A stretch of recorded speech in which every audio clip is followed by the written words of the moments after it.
Hi, this is Tony Khan, the owner of All Elite Wrestling, AEW, Fulham Football Club, and the Jacksonville Jaguars of the NFL. And you're listening to Trust Me, I Know What I'm Doing. Yeah. My name is Abhay, and I share conversations with talented and interesting individuals linked to the global Indian and South Asian community. It's informal and informative, adding insights to our evolving cultural expressions, where each person can proudly say, "Trust me, I know what I'm doing."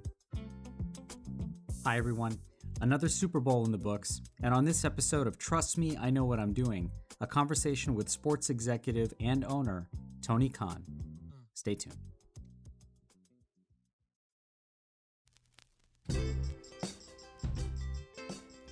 The Super Bowl. It's an unparalleled annual event, affirmatively American, centered around sports achievement and entertainment, and attracting the eyes and ears of the world for several hours of football, commercials, music, and unsurprisingly, leaving many yearning for more.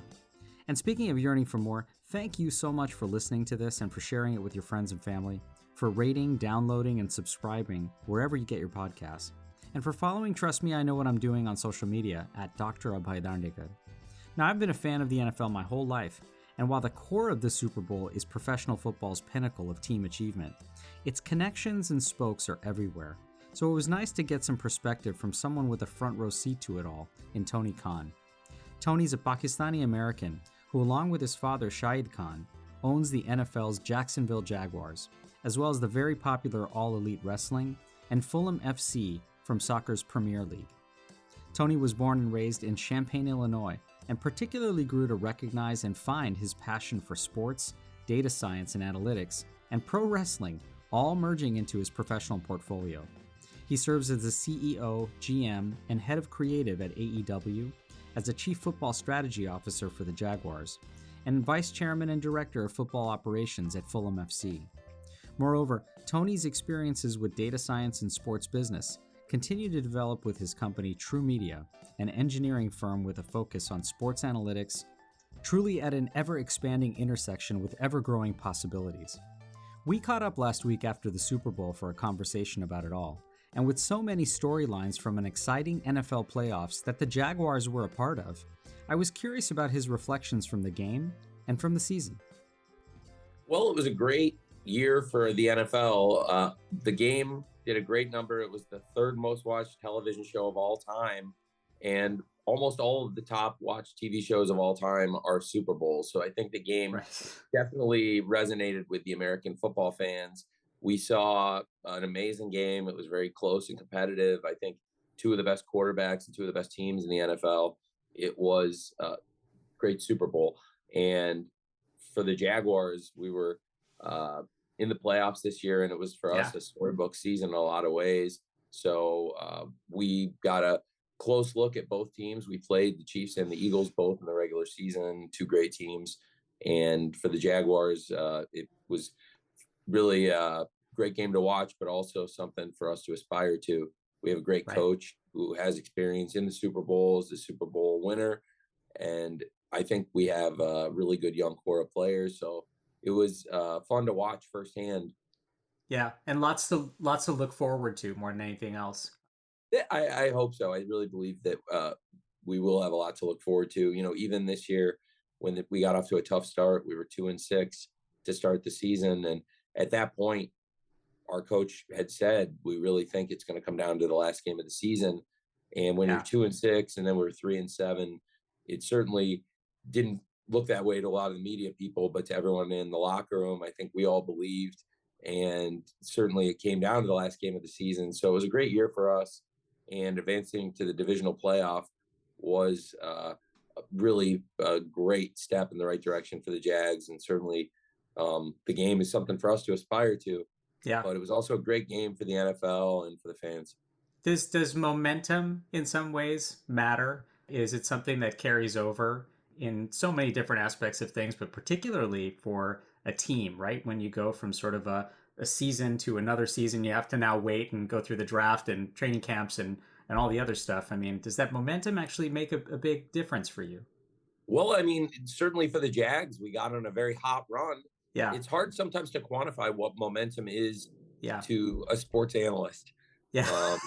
It's a tangible thing in many Right. ways, the performance of the team and, trying to quantify what momentum is. It's hard to a Yeah. data scientist sometimes. But I do think for us, we got very hot and had the momentum and Yeah. took it into the playoffs and certainly we're a hot team. I think a lot of it came from the way the team came together early in the season. The Jags had lost a lot of close games. Yeah.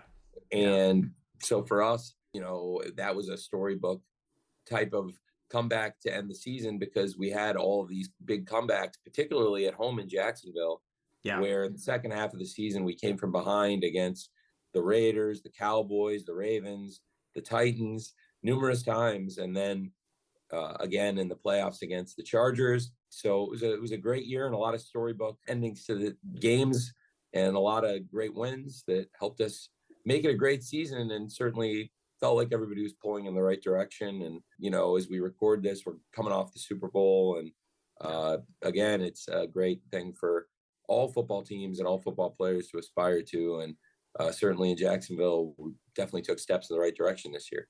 I'm curious for you, Tony, was sports, particularly in thinking about how this weaves into your own journey and your own narrative, was sports something that was always a pretty woven and baked in thing in your life growing up? Was it an enthusiasm that was sort of part of every day for you, or was it something that was kind of separated or carved out in a way? Well, I've been a sports fan since I was very young. I grew up in Champaign, Illinois. Yeah. I grew up near the University of Illinois, and my parents both went to the University of Illinois, and I've attended school at the University of Illinois Laboratory High School, and I went to junior Yeah. high there, preschool and kindergarten, and college. So You're a fighting Illini, through and through, right? yeah, exactly. So I was about Yeah. to say a lot of Illini sports are a huge part of my childhood, and going to the Illinois basketball games and football games is a big thing to do when you're in Champaign. So Yeah. I followed sports for a long time, and also when I was really young, started watching wrestling on TV. Yeah. And I think we have great now opportunities working in professional football and in professional wrestling. But when I was a kid, I was a fan of both of those things. I went from watching college football to NFL football every weekend. And certainly in the winter in Champaign, that was the best part of the weekend was Yeah. college football on Saturday and NFL on Sundays. Right. And I mean, was this something that for you and your family sort of like was really routine? Did you even kind of carve out spaces in your life, as sports like, hey, we're setting aside, this is Saturday football, Sunday football, Friday football? Yeah, absolutely. Not wrestling. I was the only one in my family that watched pro wrestling. And now the rest of my family has picked up on it with the success of AEW. Yeah. Wednesdays on TBS and Fridays on TNT. You can find my family watching wrestling, but they never would have watched it before we launched AEW. Yeah. And, with sports, yeah, we would go to the Illini football and basketball games as a family sometimes. And also, my dad and I watched a lot of football on Sundays, watching NFL for years. Yeah. And I think, my dad always wanted to buy an NFL football team. This has really been a dream for him. So Right. when the opportunity to buy the Jaguars came up, he was all over it. So, I mean, I imagine that, for you, when you think about now, kind of reflect on being a Pakistani-American, kind of growing up in the Midwest, are there elements of that part of your journey that are critical to your outlook now? Do you sort of think that an element of your kind of identity kind of breaks through now and is showcased in your work today? Yeah, absolutely. I do. I think, especially in wrestling, where it's more of a personal touch, the work I do as a statistician for the Jaguars or as the sporting director and director of football at Fulham, managing the transfers and loans and Yeah. the first team squad, I think that work is a little bit more objective.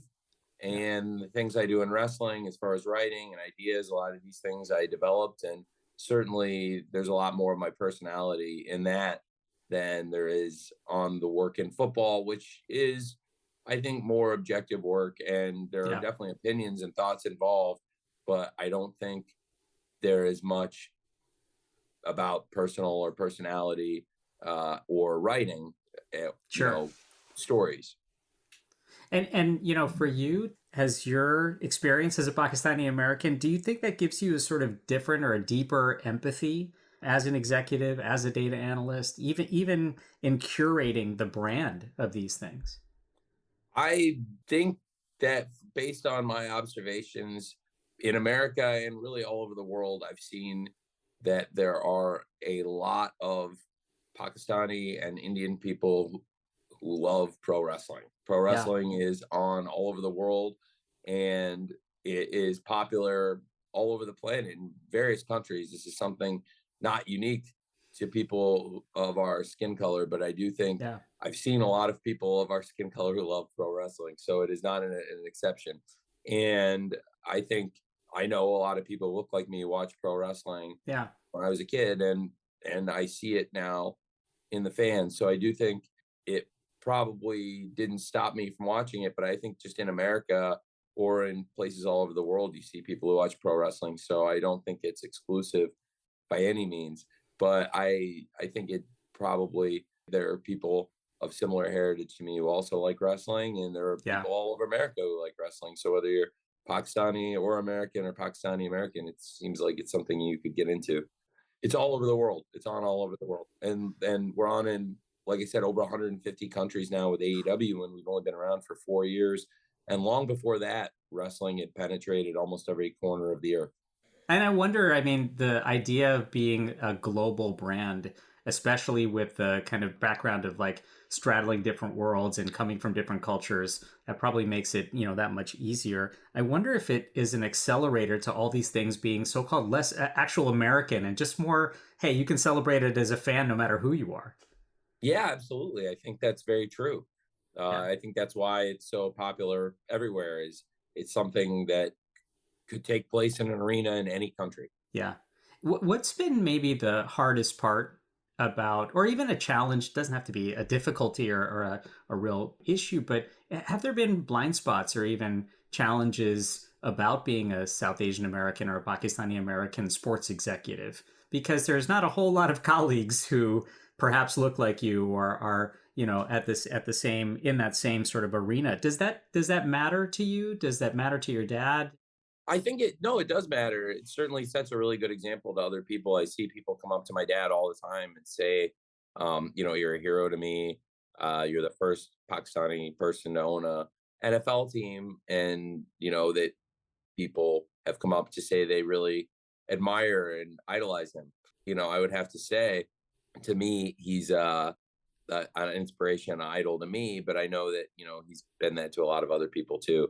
And I hear that from people, sometimes wrestling fans that say that to me. So I do think it means a lot to other people. For me, it probably hasn't changed what I would do or my journey. I Yeah. don't think very much from what I would have done, but I think it's good, if it inspires other people or means something to them.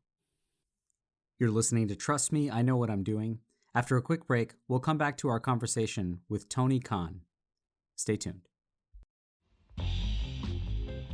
Conversation. It's the antidote to apathy and the catalyst for relationships. I'm Abhay Dandekar, and I share conversations with global Indians and South Asians, so everyone can say, trust me, I know what I'm doing. New episodes weekly, wherever you listen to your podcasts.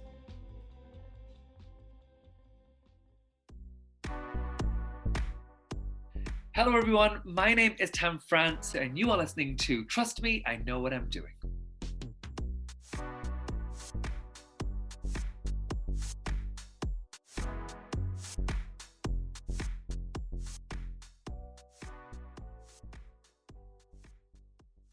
Hi, I'm Smriti. Hey, I'm Karthik. And we are the Brown Man Live, and you're listening to us on Trust Me, I Know What I'm Doing with Abhay Dandekar. Welcome back to Trust Me, I Know What I'm Doing. Let's rejoin now our conversation with Tony Khan. From your perspective in the world of wrestling and in this kind of post-pandemic era with so many different entertainment choices, how does AEW continue to stay relevant and be poised for success? And, especially for consumers, I know there's so many choices out there, and, for you, this is probably something that you have to kind of narrate a good story so that people will be compelled to watch. Well, thankfully, we built a really good roster of wrestlers. So we have a lot of wrestlers that fans are very interested in. Yeah. And I'm really very happy to have such a great media partner like TBS and at TNT, to have Warner Brothers Discovery disseminating the shows, to have TBS every Wednesday and TNT every Friday. It makes it really easy for fans to watch the show. So that really helps us because they do a great job marketing and distributing the show every week. And the loyal fans, wrestling fans, are awesome. So we have a great base of fans that want to see their favorite wrestlers and fans that love AEW. Yeah. And want to see it every week. So I think that's really special. What have you learned for yourself? Like, what have been some of the takeaways that you've learned, particularly from wrestling fans? Well, I think I could talk for Hours. many hours or Yeah. days about that. Yeah. There's countless takeaways. We've done 175 episodes of Wednesday Night Dynamite and over 80 episodes of Friday Night Rampage and 16 great pay-per-views. Yeah. Some of the best pay-per-views that have ever been done in the wrestling business.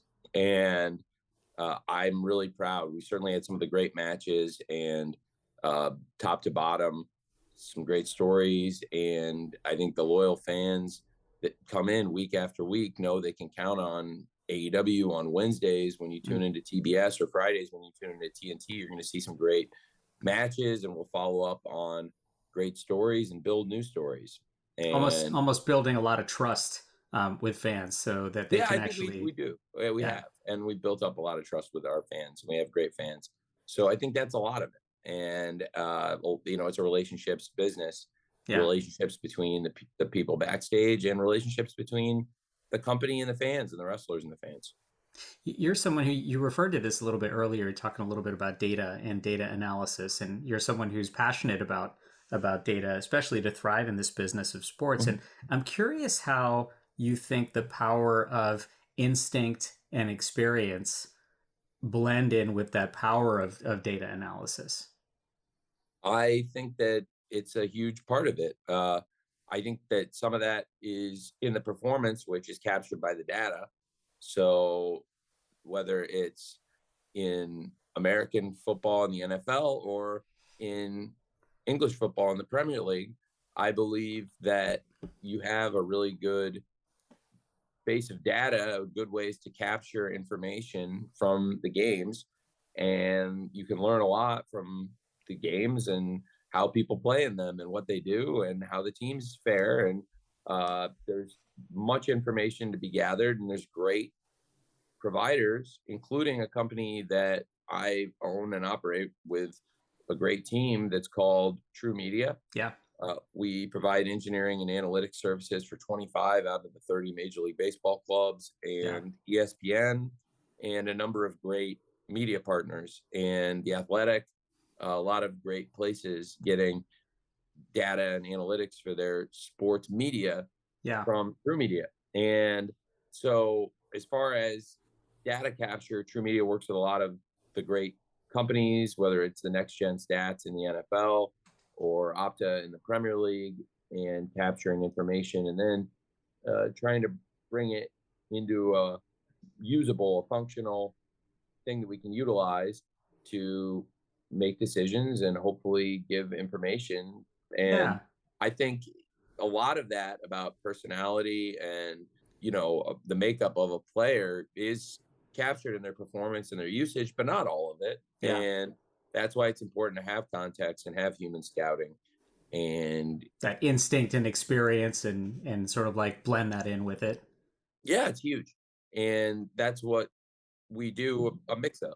Do you find that there's sometimes a lot of creative tension between the two? Like, some people struggle with trying to blend them together, and the purists on one side or the other are constantly sort of arguing with each other. Yeah, I think that's to some extent how it's come to be over the years, that there's greater acceptance for data and its place in sports. I think over the years, some of the trailblazers in the sports analytics field bore the burden of bringing that information forward, but now it's certainly become much more accepted. And I've been working in the NFL now for many years, over 11 years. This is the start of my 12th season in the NFL. And so I've seen much greater acceptance of data, but also much better data capture. Yeah. The evolution of the next gen stats in the NFL provides a whole new data set from in-game information, in addition to the data that's being captured and all the information we track on every single play from every game in the NFL and now college football also.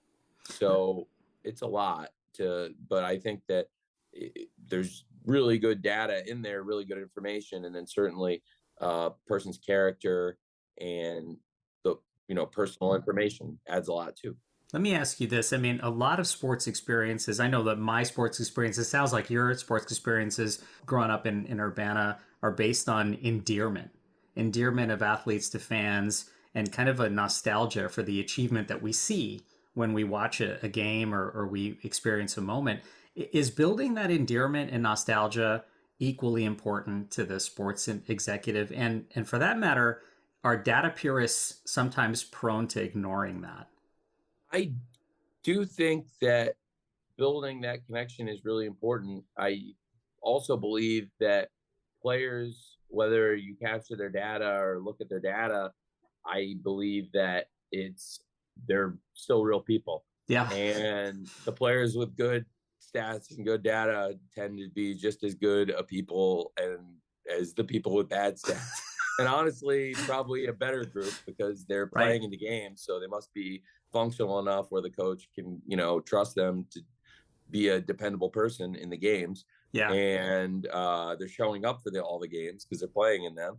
And they must be putting in work. So look, there's bad apples in both groups, but there's probably more bad apples in the ones that don't put up good numbers. To be honest with you. Right. Well, and that bringing that endearment and that nostalgia is, I'm imagining, great for everyone, right? For the business executive, for the consumer, for the player. Success breeds more success, hopefully, as well. Yeah, I think that's the idea. I mean, in sports, really, you're mostly just trying to win. And like in wrestling, I think a lot more about that, about nostalgia and the appealing to the fan and the stories. And there's a sports element to it. But like in sports, like you definitely want to win the right way and treat the fans and the people the right way. Sure. But, you're within the confines of being a decent human being. You're still trying to just win. Whereas in wrestling, you're really trying to build a story. The stories more write themselves in sports, to be honest. I wanted to ask you, the Jags, AEW, Fulham, True Media, is there a common thread to the pieces of your portfolio that particularly speak to you as a person? They're all things I find really interesting, working in football and particularly in the NFL and the Premier League, and capturing stats information. And of course, professional wrestling, my love for professional wrestling and wanting to do something for the wrestling fans, putting a great show on every Wednesday on TBS, every Friday on TNT now. And we've done that reliably for years. Have you found any surprises along the way of like, hey, here's something that I kind of thought I was passionate about, but now I know I'm passionate about because of all these things? Yeah, there have been some great surprises along the way. I think I learned a lot in the pandemic. Certainly, we have been doing shows on the road for many years. And if we had a crystal ball going into the lockdown, I would have planned ahead differently. But I think what we had to do in a pinch, with very little notice when we shut down, we continued operating shows, which I'm very glad we did. Yeah. And we never stopped producing television, but we did stop touring. And we have people all the time, all over, come up and say, thank you for continuing to wrestle during the pandemic, throughout the lockdown. Your show kept me going, and we never took a week off. Yeah. And we kept doing it. It was voluntary. I didn't force anybody to come in. There were a lot of uncertainty. We don't know what we knew. We didn't know now what we knew then. And we didn't know then what we know now. And I think it's like, to be honest, the way we handled the lockdown and the quality of the shows really helped us and made us a stronger company. And we came out of it better for having worked through it. Yep. But it was a challenging time for everybody. And I do think we learned a lot. And I definitely felt like I came out of it a bit more seasoned as a promoter. Let me ask you one last question. And, for lots of folks who are getting introduced to your work and the work that the people that you're around, the products that you're promoting, When you're meeting fans or colleagues or investors or even people like me, and they're learning about you and your work for the first time, perhaps, how do you hope they'll feel after those conversations? And what do you hope they'll say about you? I hope they really enjoy the interaction. I would want it to be a positive interaction when I talk to people generally, unless we've aggrieved each other in some way. Right. And that's certainly not the case here. So I hope it's been a fun one for you. I've It enjoyed it. has. And have you watched much pro wrestling? I have. And, I've tried to tune in. And I think that for me, more than anything else, I'm appreciative of all the value and the production that goes into the show, the entertainment, the theater part of it, but then also to remember that these are all great athletes. Yeah, that's awesome. Well, I really hope you've enjoyed it, and I would love to try to get you to tune in. Maybe tomorrow night, as we tape this on a Tuesday, maybe I can get you to watch, and I think you'd probably dig it. I'm sure I will.